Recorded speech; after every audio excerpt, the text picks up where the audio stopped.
On the news, Supreme Court delivers a judgment in presidential election appeal.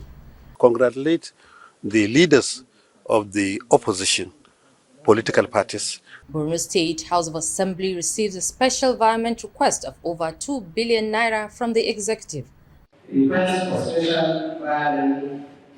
The Honorable House will wish to be informed that the residents are provided 2023. Plus, Nigeria and Japan strengthen decade-old relationship. For a solution to solve any problem in Nigeria. Good evening and welcome to NTA Parliament News. I'm Amina Saidu Abubakar.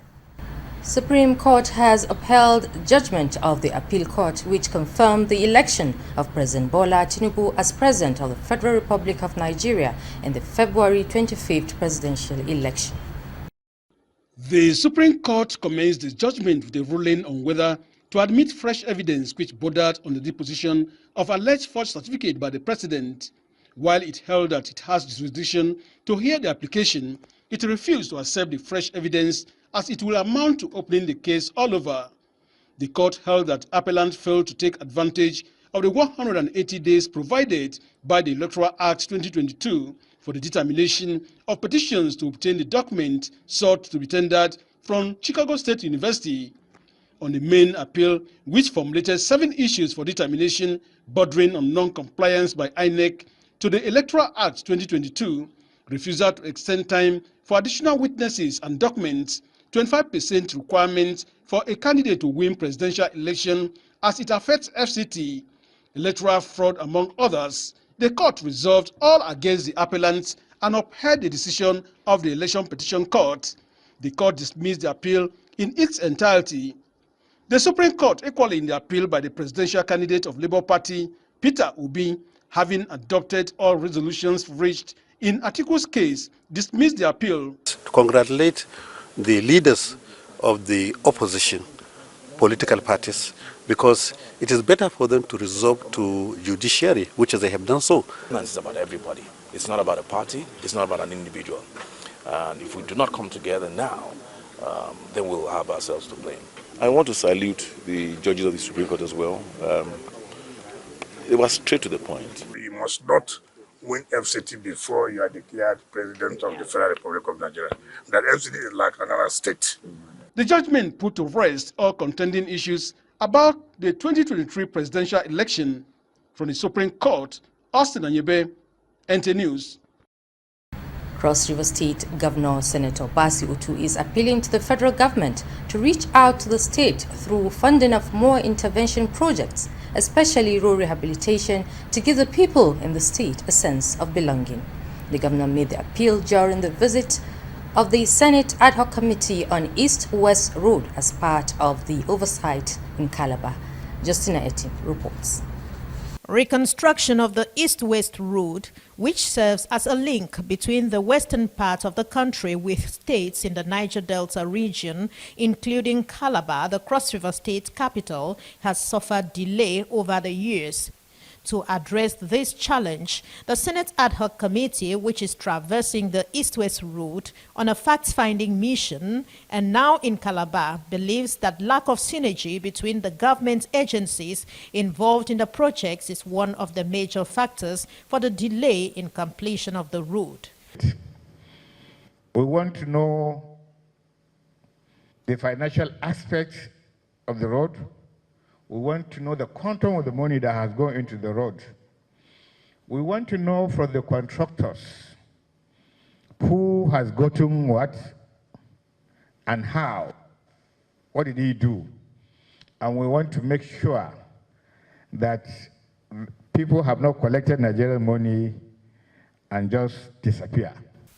Receiving members of the Ad Hoc Committee at Government House, Cross River State Governor Senator Basi Utu describes the East-West Road as a major economic artery of the country, appealing for adjustment of the initial East-West Road drawing as it affects Calabar. There were other drawings that were projected for them to come through Udupani.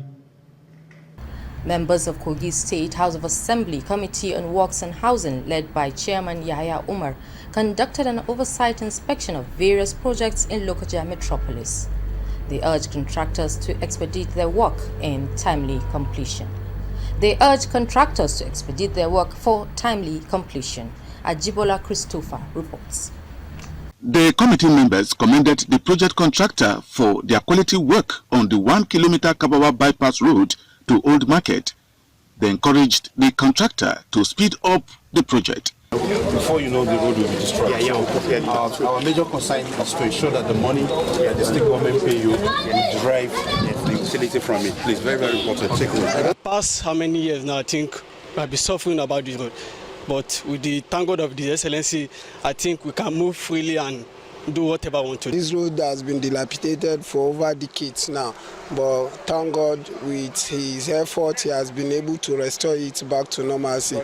The timely completion of 1.8 kilometer project in phase 1 was also appreciated. Yeah, I'm impressed with the level of work we have seen so far. You know, Governor Yahya Bello, it's a man of his word. The ongoing Zone 8 Barak Road project received a call for faster progress. Zone A road to and is a dual carriage to Juibi Junction. This is the starting point from this roundabout. It's about 9 kilometers. It's a dual carriage. So I was just trying to see how, so that they will not inconvenience the motorists. But from their plan, they say they are going to concentrate on one carriage, and after they finish, they'll open it to traffic and now close the second one to commence. I think it's a very good plan. So on this aspect, I want to commend them, and within the government area, we'll see how we can cooperate with the executive by making adequate budgetary provision for them to get the project complete. Before next rain season, we finish all of this project. Before the inspections, an interactive section was held with the Ministry of Works and Housing. Chairman, House Committee on Works and Housing, Yahya Umar, recommended the Kogi State government for executing and completing various projects, stating that their visit was intended to familiarize themselves with the ministry's activities. However, contractors abandoning projects will face sanctions. I think so far with what we have seen, they are cooperating with us, and we want to assure them that we're going to make all the necessary provisions in terms of budgetary allocation to ensure projects that have direct value on the masses of Kogi State have been delivered within the time frame. I feel that some of the contractors that have took money from Kogi State Treasury should be invited back to the site. Either we hold them or they will us. So they will explain to us. My expectation is for us to continue to work, to be partners in progress, and then to always ensure that we work hand in hand with the Ministry of Works. Your concern, and it's my priority today. I have come to discuss with Commissioner of Works and Housing, at least between now and a few days. Let us see how they can mobilize the amount to site, even though it is a palliative. Commissioner for Works and Housing, Samson Bako, expressed gratitude over the visit and highlighted the administration's accomplishments under Governor Yahya Bello. He promised continued development and collaboration with committee members. We expect collaboration for the development of the state. Ajibola Christopher, NTA News.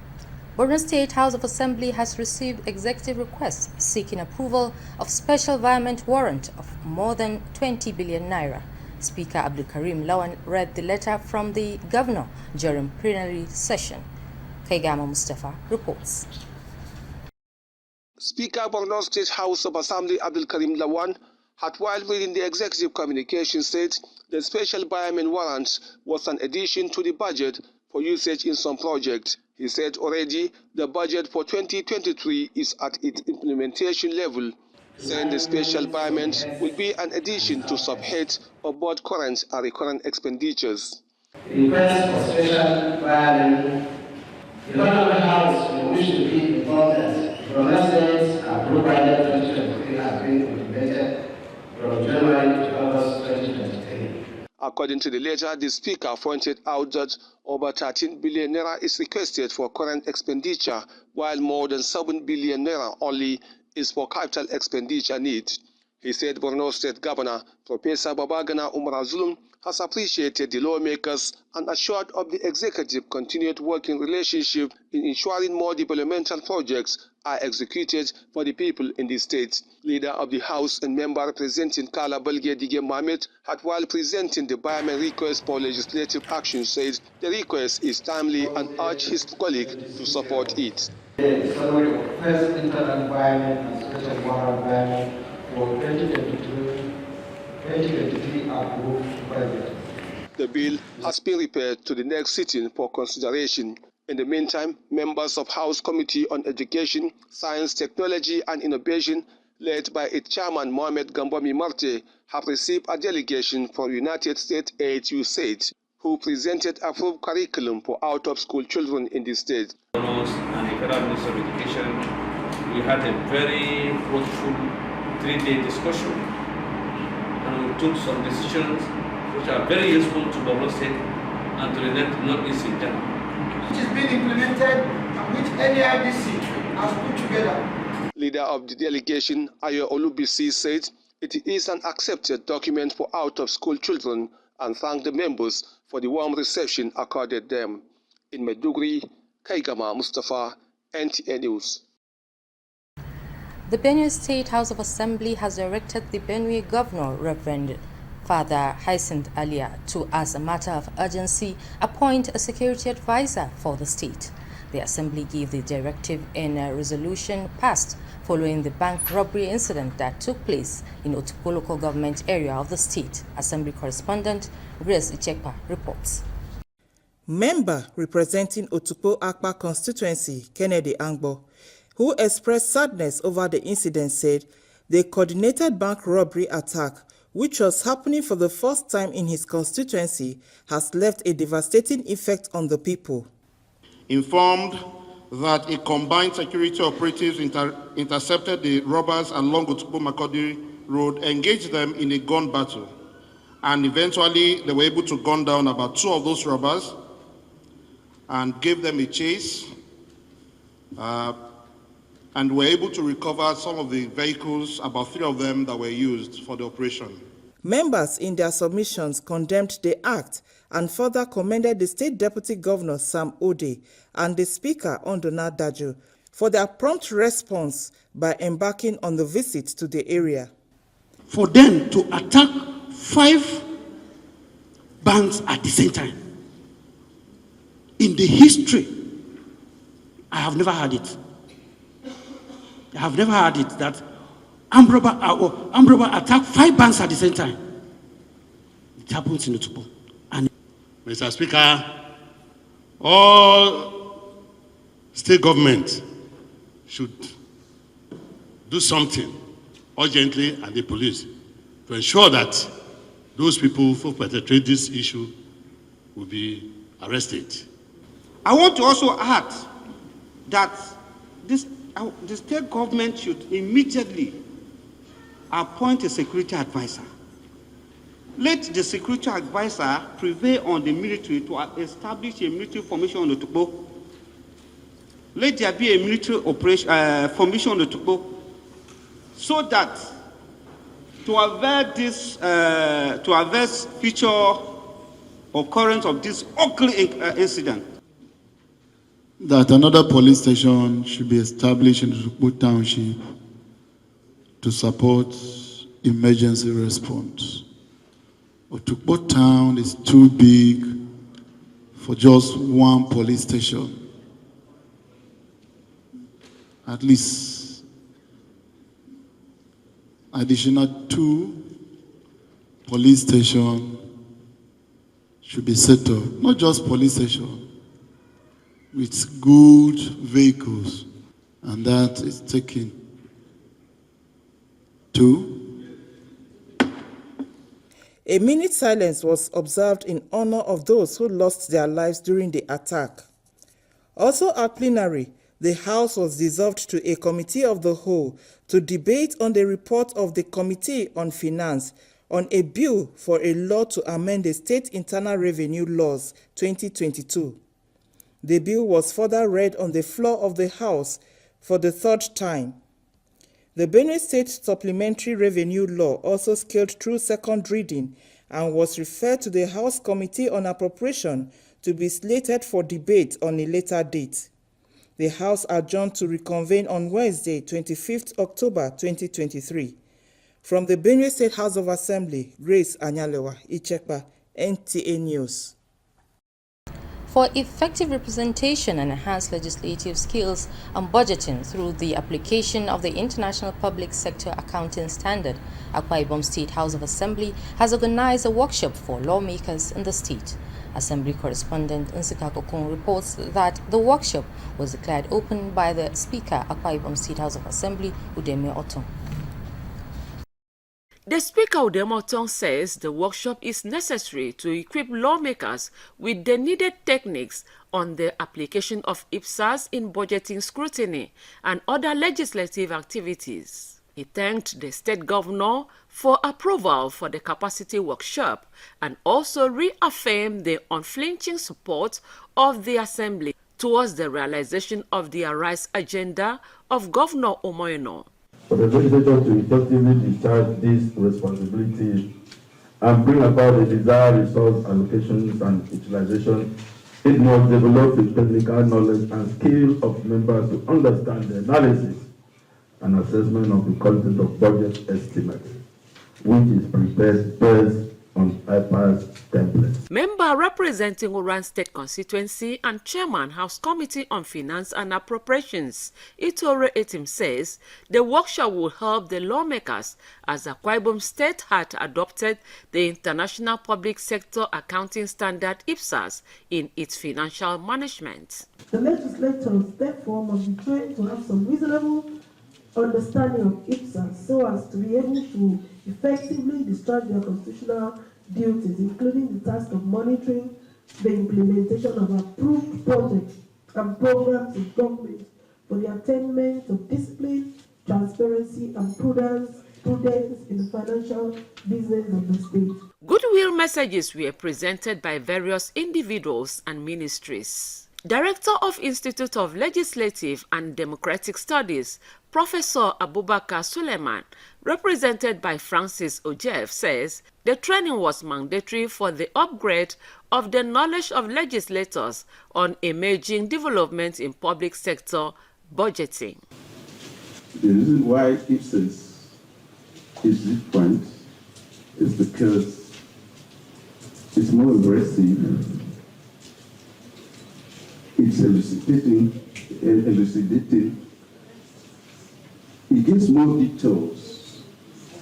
The budget preparation processes in general, the budget and politics, the requirements of government budget preparation, the national economy, because we are a sub-national economy. If we look at Nigeria first, briefly, how it has performed over time, based on data. Nsikak Okon, NTA News.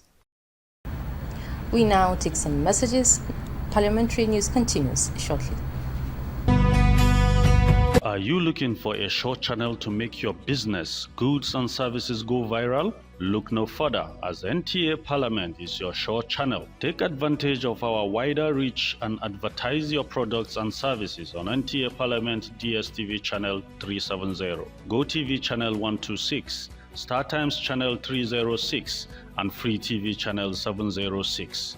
For more inquiries, contact the Marketing Department, NTA Parliament, NTA Headquarters Area 11 Garki Abuja, or call these numbers 080-383-40464 or 080-770-78055.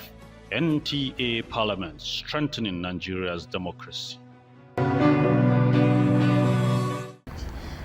The Japanese ambassador to Nigeria, Matsunaga Kazuyoshi, has commended the federal government for its prompt response in setting up a response unit to attend to difficulties that foreigners may encounter on arriving in the country. The ambassador gave the commendation during an interactive session with the Nigeria-Japan Parliamentary Friendship Group of the House of Representatives in Abuja. National Assembly correspondent Vivian Edepefo reports. How are you? The interaction is to identify areas of mutual benefits that would expand the already existing $10 billion trade between both countries. To this end, Japan is willing to share its technological advancements that could help Nigeria grow its economy, build infrastructure, and strengthen security. We need to have a kind of a concerted effort, among the many government agencies and also the Japanese government and also the Japanese company work together one by one. Another area we are also interested, especially for our constituent, is the SDGs. The Sustainable Development Goals. You've mentioned one of it, which is sanitation. We've gone through what you've done already in Nigeria. You've done a lot in the past, but it looks as if you have taken a break. We want to encourage you to come back to Nigeria. The area of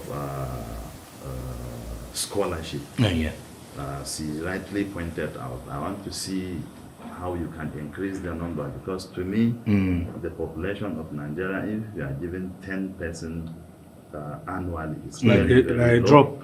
So you also need to encourage in order, to expand the relationship down there, because looking at the Nigerian population, I think 10 is very, very low. So we should be able to increase so that we improve the quality of the relationship we have. Japan procures 90% of its natural gas and 40% of sesame seed from Nigeria, while operating 51 companies in the country.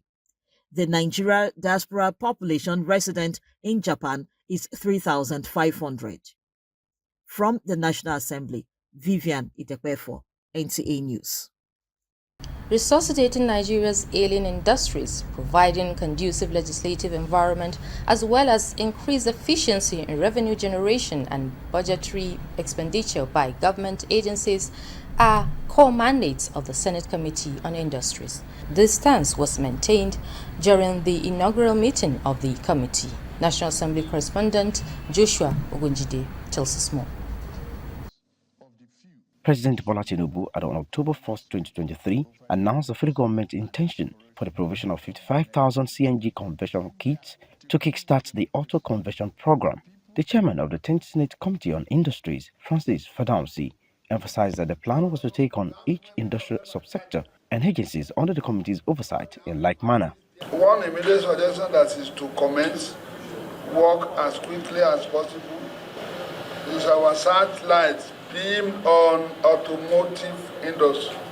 Its regulatory agency and National Automotive Design and Development and the auto assembly manufacturer plant. That is the most important one that we are going to face. The mandate of the committee in adherence to the Senate standing rules include aids to industries, engendering growth of small business enterprises, promotion and administration of technology transfer, industrial financing, privatization and commercialization, among other support to industrial revolution. Based on the Senate standing rule, the mandate of the committees include standardization and quality control, industrial development matters generally, incentive for industrial development, national industrial planning, small-scale industries, aid to industries, every industry set up by the federal government of Nigeria. Some of the ministries, departments and agencies under the direct oversight of the committee are the Federal Ministry of Industry, Trade and Investment, National Sugar Development Council, Small and Medium Enterprises Development Agency of Nigeria, Industrial Training Fund, among other areas. From the National Assembly, Joshua Ogunjide, NTA News. Since corruption is a multifaceted problem, more options are needed in tackling it in the country. This was brought to the fore at a roundtable organized by the Civil Society Legislative Advocacy Center, CISLAC, for stakeholders to promote zero tolerance of all forms of corrupt practices. This is part of efforts by non-governmental organizations in the fight against corruption, especially in the political space. In recent years, a lot has been achieved in the recovery of stolen funds and prosecution of some high-profile corruption cases. Executive Director Sislak is, however, here defining the needed role of parliamentarians to expose and block leakages that will help in combating the menace. Corruption, particularly political corruption, economic corruption, have taken over our country.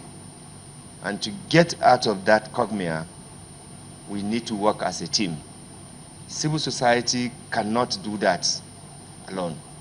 Speakers harped on the need for collaborative efforts in changing the narrative. Part of my agenda in the 10th Assembly is to have a seminar and invite stakeholders, also with leadership of the National Assembly and the National Assembly Civil Service Commission, whereby we talk within and we set an agenda to fight corruption within the system. We've worked a lot in the issue of entrenching political integrity through enhancing the illicit financial flows, of which ICPC is working on it in conjunction with other anti-graft agencies. A paper was presented on examining parliamentary oversight of anti-corruption and other regulatory agencies towards achieving political integrity.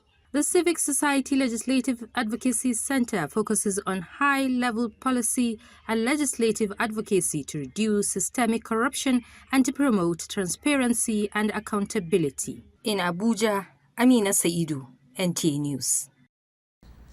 Destiny has carved a pathway for every individual. To some, the road to success is sheer providence. To others, it's through hard work and perseverance. The book, Boldness to Succeed, The Journey of Life, captures the story of a Nigerian, Tom Paul Etuk, a wheelbarrow pusher who eventually became a director at the National Assembly Service Commission. Ignatius Oko covered the unveiling of this book. Nigerians are synonymous with perseverance and resilience, even in the face of seemingly unbearable storms. So is the story of Tony Paul Etuk, a director in the National Assembly Service Commission, Abuja, typically one of such inspiring dossier, a master's degree holder in business administration, who was at one time a wheelbarrow pusher, is today sitting on an exalted position as director. The journey, the challenges and the exploits, all captured in this book entitled Boldness to Succeed, The Journey of Life. I see on the pages of this book the undying Nigerian spirit that cannot be conquered.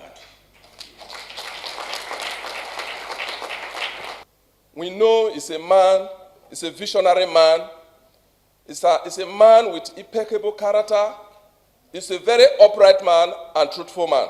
It's a story of a graduate's perseverance and triumph against hunger, unemployment, and despair, all captured in this 153-page book. So I recommend this book to every one of you, not just for you. Give it to your children to read. It will inspire them. This is how great men are made. Great men are not made by they are not cowards. They don't run away from the vicissitudes of life. They confront them. Mr. Tuk is a proud son of the soil.